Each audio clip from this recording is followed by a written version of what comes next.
So let's get this straight.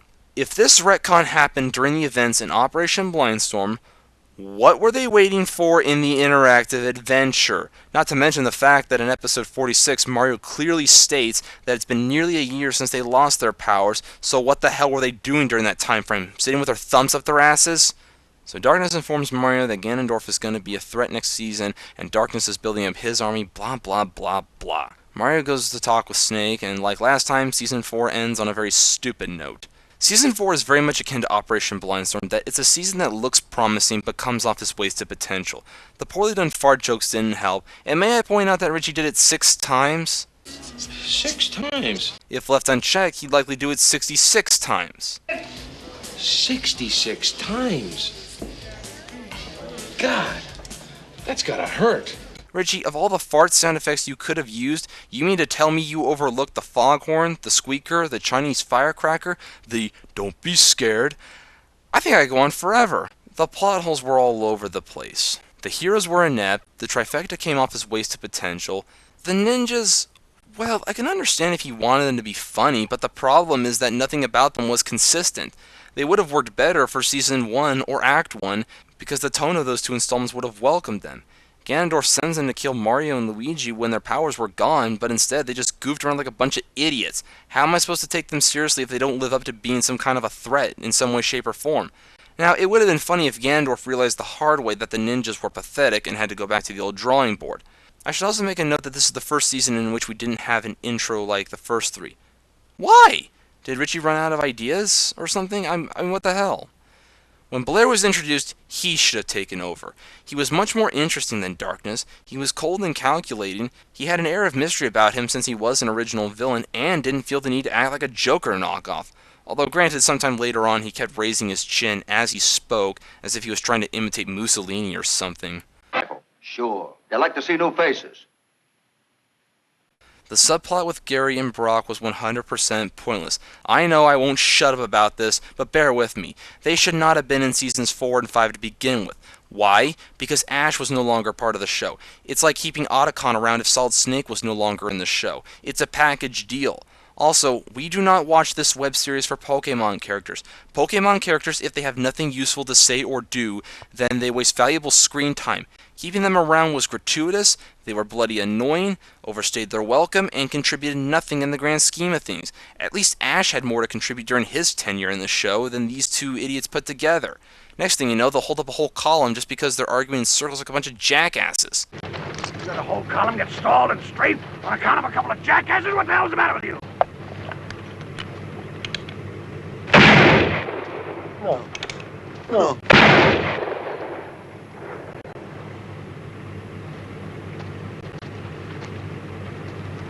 Now dump them over the side and clear this bridge! Let's go over some story stuff for a minute. Here's why I like to praise Season 3 and why I say it's well written. It's not because of the dialogue or the jokes, but from a story perspective, it was really well handled. Episodes 31 to 33. Wario is about to kill Mario with a Nether Saber, but shuts off on him, allowing Mario to escape. Wario learns of a way to recharge it. Meanwhile, Link gets sick, and Solid Snake makes his introduction. Episodes 34 to 36. While Gina starts her search for Waluigi, while our heroes recover a bit. Luigi notices Mario's odd behavior on the threat of Wario looming, but a glimmer of hope happens by Mario having Wario's original lightsaber. Episodes 37 to 38. Link wakes up from the dream and tries to figure out its meaning. Meanwhile, Mario gains some information from Merlin. Wario tries to recharge the saber, but discards it in frustration. Ash claims it, and he, Snake, and Otacon set off to Merlin's table in an attempt to destroy it. Episodes 39 to 43. Link is accompanied by Stephen Bauer to find the artifact. Mario and Luigi look for Walgina, but a crazy fan steals their hats. Ash, Snake, and Otacon arrive at Merlin's table, but turns out to be a trap set up by Wario. Wario ambushes them and reclaims the Nether Saber. Link kills Stephen Bauer after learning of his true intentions. Mario and Luigi reclaim their hats, but are just barely holding on when suddenly Waluigi returns to train them for the fight against Wario. Episodes 44 to 45.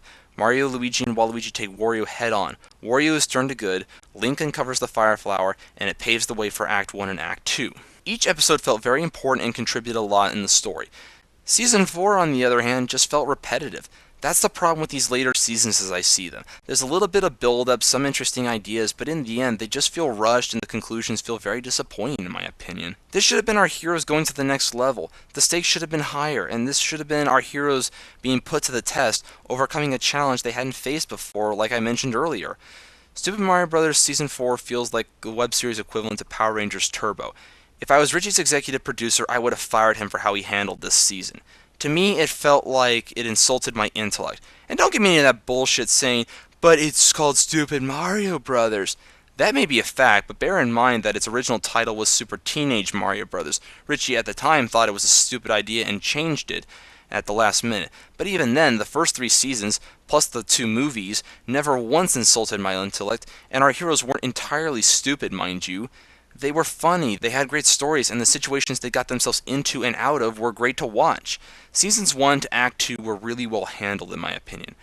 With the exception of the interactive adventure, Operation Blindstorm in Season 4 just felt like a step in the wrong direction. A lot of people I've talked to about Season 4 felt mostly the same way, and bear in mind, of all the people I've talked to about Season 4, both online and in person, I never once heard them say, quote, "This is the best season ever," unquote.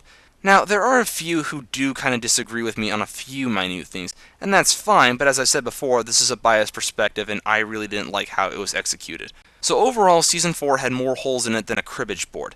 Now, despite my complaints this season, there were a few good moments that I do grant this season. For one, it was nice to see Wario have a relationship that didn't end with an off-screen breakup or something like in previous seasons. The other was that it did enable me to do the Ask Mr. Yoshi videos, which a lot of people liked. And the final thing was that it was enjoyable seeing Doug and Matt sing like the great actors they really are. But we'll determine the series' performance altogether in Season 5. Okay, while I step behind this asbestos shield. He's gonna say it! Gosh, it's not doing anything. Keep looking. Okay, but I don't think it's going to work. I mean, nothing's happening.